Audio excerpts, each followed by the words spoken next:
చదువుకున్న వాళ్ళకి స్కూటీలు అన్నారు, ఇచ్చిరా స్కూటీలు? మాకు స్కూటీలు ఇవ్వలేదు, ఏమీ ఇవ్వలేదు. ఎట్లమ్మా మరి ఇప్పుడు నీకు స్కాలర్షిప్ రిలీజ్ చేయట్లేదు మరి?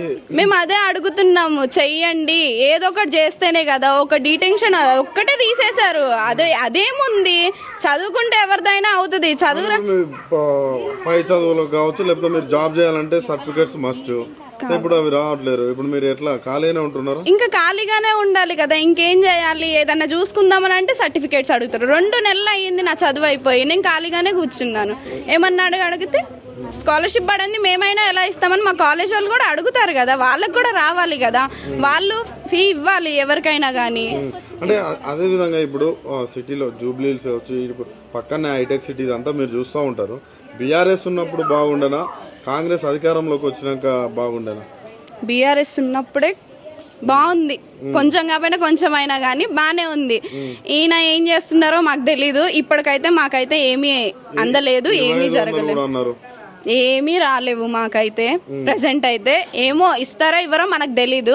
ప్రెసెంట్ అయితే మాకేమీ అందలేదు. అసలు మా సైడ్ అయితే అసలు ఆ కాంగ్రెస్ పార్టీ వాళ్ళు ఎవ్వరు రాలేదు ఇంతవరకు. 2 సంవత్సరాలు అయింది ఆయన గెలిచి, ఒక్కరు కూడా మా సైడ్ వచ్చి తొంగి చూసిన వాళ్ళు కాదు, చేసిన వాళ్ళు కాదు. బీఆర్ఎస్ గెలిస్తేనే మంచిగా ఉంటుంది అని అనుకుంటున్నాం. ఫస్ట్ ఆఫ్ ఆల్ ఏది గెలిచినా గెలవకపోయినా మాకు అది అనిపిస్తుంది ఏందని అంటే, మేము 30 సంవత్సరాల నుంచి ఉన్నాం. మా అమ్మ పెళ్ళి అయిన కాడ నుంచి ఇక్కడే ఉన్నారు. ఇల్లు లేదు, ఏమీ లేదు. 2 బెడ్రూమ్ అన్నారు, అది లేదు. ఇప్పుడు ఇందిరమ్మ ఇల్లులు అన్న ఏవి లేవు, కిరాయికే ఉంటున్నాం. మా దాకా అయితే ఏది రాలేదు. ఎంత కాటికి అక్కడికే అంతే. మా దాకా అయితే ఏది రాలేదు. మేము ఎన్నిసార్లు అప్లై చేయని అది క్యాన్సల్ అయినా అవుతుంది. ఎందుకు అవుతుందో మా ప్రూఫ్స్ అన్ని ఇక్కడవే ఉన్నాయి. ఎంత కాటికని కిరాయి అని 10,000 కట్టుకుంటా ఉండలేం కదా. మనవి మధ్య తరగతి బతుకులే, ఒక రోజు ఉంటే ఒక పూటకు ఉండవు. అలా అని కూడా ఆలోచించాలి కదా.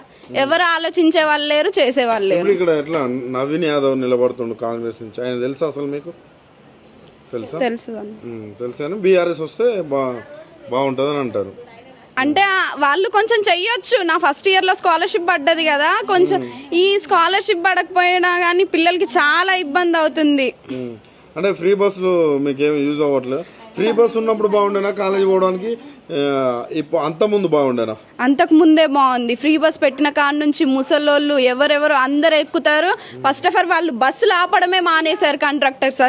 వాళ్ళతో మళ్ళీ ఇంకా తిట్లు, ఫుల్ అయిపోతున్నారు అక్కడి వరకే. ఇంకా వాళ్ళు ఇక్కడ వరకు వచ్చేలోపు ఆపరు అసలుకి. మాకైతే కాలేజ్ డేస్ లో అయితే నేను ఇంటికి వచ్చేసరికి 9 అవుతుండే ఇంటికి. ఏం చెప్తారమ్మా మీరు ఒక యూత్ గా, ఏం చెప్తారు? కాంగ్రెస్ వాళ్ళు ఓట్లు అడగడానికి వస్తారు, అడిగితే వాళ్ళు ఏం క్వశ్చన్ చేస్తారు? ఏం చేస్తామంటే ఇవే చేస్తాము. ఏం చేశారు, ఏం చేయాలనుకుంటున్నారు చెప్పడం. మాటలకి చేతలకి చాలా తేడా ఉంటది. మాటలు చెప్పినంత మాత్రాన పనులు అవ్వవు, చేసి చూపియండి. రేవంత్ రెడ్డి గవర్నమెంట్ కి ఎన్ని మార్కులు ఇస్తారమ్మా 100కి ఇప్పటి వరకు? నేనైతే నాకైతే ఏం చేయలేదు. నాకు వచ్చేవి కూడా ఆపేస్తారేమో మరి, అంతే. ఇంకా నేనేం చేయను.